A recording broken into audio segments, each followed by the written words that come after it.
Next हमारे पास है agile unified process. हमारे पास क्या है? Unified process was not meant by its creators to be heavy or unagile। Unified process के लिए उनके क्रिएटर्स का ये ख्याल नहीं था कि वो हैवी और अनएजाइल होंगे।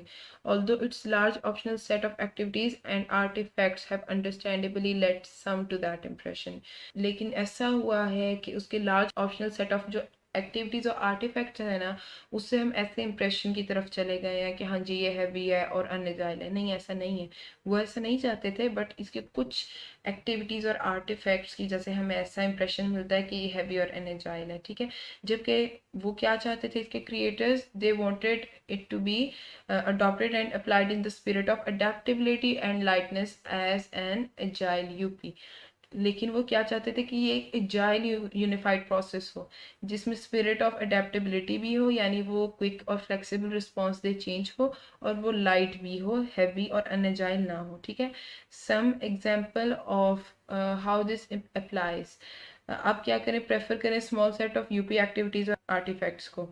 सम प्रोजेक्ट्स जो हैं वो आपको बेनिफिट करेंगे ज़्यादा अदर्स से, लेकिन आप उसको फिर भी सिंपल रखें।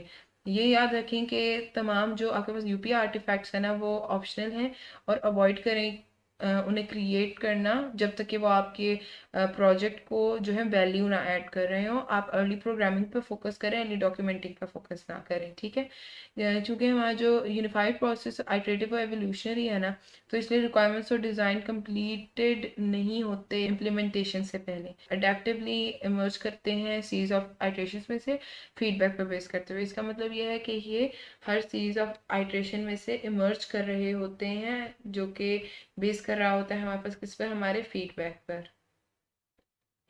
यूएमएल को अजाइल मॉडलिंग प्रैक्टिसेस के साथ अप्लाई करें। यहाँ पर कोई डिटेल प्लान नहीं होता इंटायर प्रोजेक्ट के लिए, एक हाई लेवल प्लान है जिसे हम फेस प्लान कहते हैं। वो ये एस्टिमेट करते हैं कि प्रोजेक्ट की एंड डेट क्या है और मेजर माइलस्टोन्स को, लेकिन ये डिटेल ग्रेड स्टेप्स उन माइलस्टोन्स तक प्रोवाइड नहीं करता।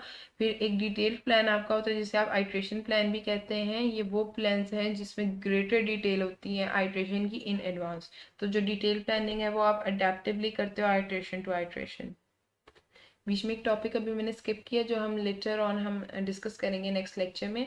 अभी हम डिस्कस करते हैं कि यूपी फेजेस क्या होते हैं। यूपी फेजेस हमारे पास 4 मेजर फेजेस हैं। सबसे पहला इंसेप्शन। इंसेप्शन में हमारे पास ये आता है कि हम अप्रॉक्सीमेट कर लेते हैं विजन, बिजनेस के स्कोप और वेग एस्टिमेट्स को। यानी कि वेग एस्टिमेट्स ये है हमारे पास कि हम अनक्लियर एस्टिमेट लगा लेते हैं हमारे विजन का, बिजनेस केस का और स्कोप का। इंसेप्शन को हम ये कहते हैं कि ये आप ये देख सकते हैं ये कोई रिक्वायरमेंट फेज नहीं है, बल्कि एक फिजिबिलिटी फेज है। आप देखते हो कि ये फिजिबल है आपका प्रोजेक्ट जो आप बना रहे हो या नहीं।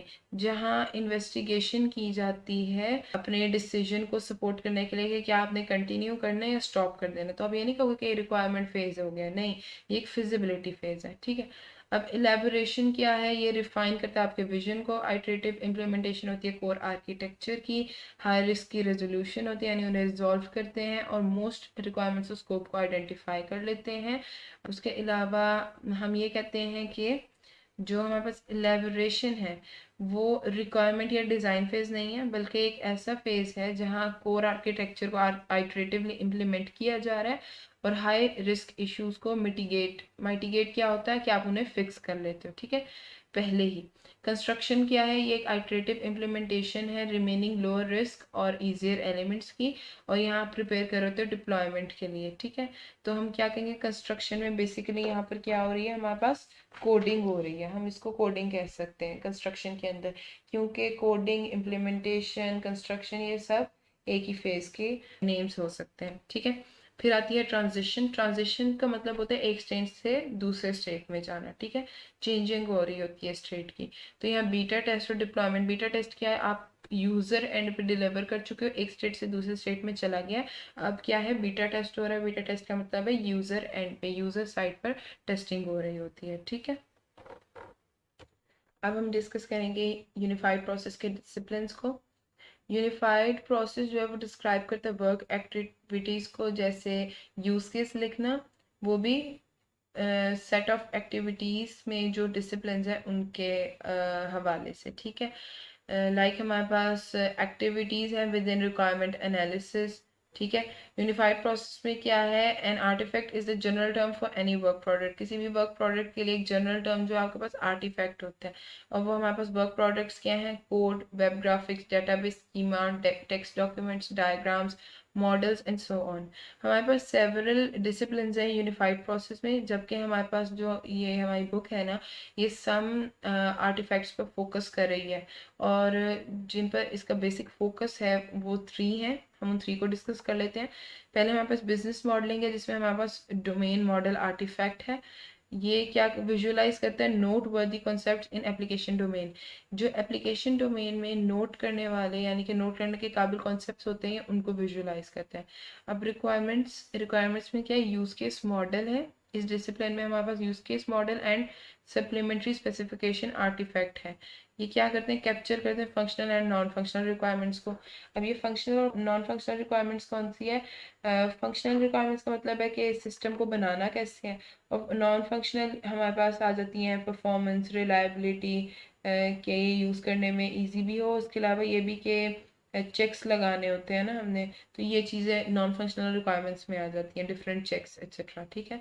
जो डिज़ाइन है, डिज़ाइन डिसिप्लिन में हमारे पास डिज़ाइन मॉडल आर्टिफैक्ट्स है, जिससे हम सॉफ्टवेयर ऑब्जेक्ट्स को डिज़ाइन करते हैं।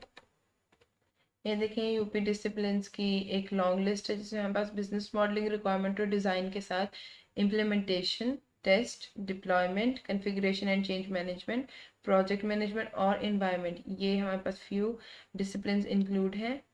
और हमने इनमें से हमने कहा हमारी बुक का फोकस यानी हमारा फोकस इन 3 मेन डिसिप्लिन्स पर है।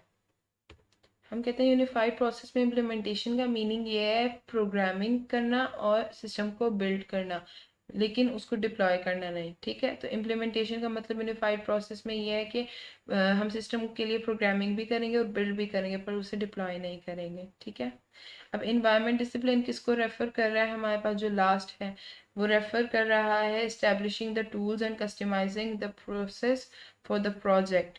हम ऐसे टूल्स को इस्टेब्लिश करेंगे और प्रोसेस को कस्टमाइज करेंगे प्रोजेक्ट के लिए, जो कि टूल और प्रोसेस इन्वायरमेंट को सेटअप कर रहा होगा, ठीक है।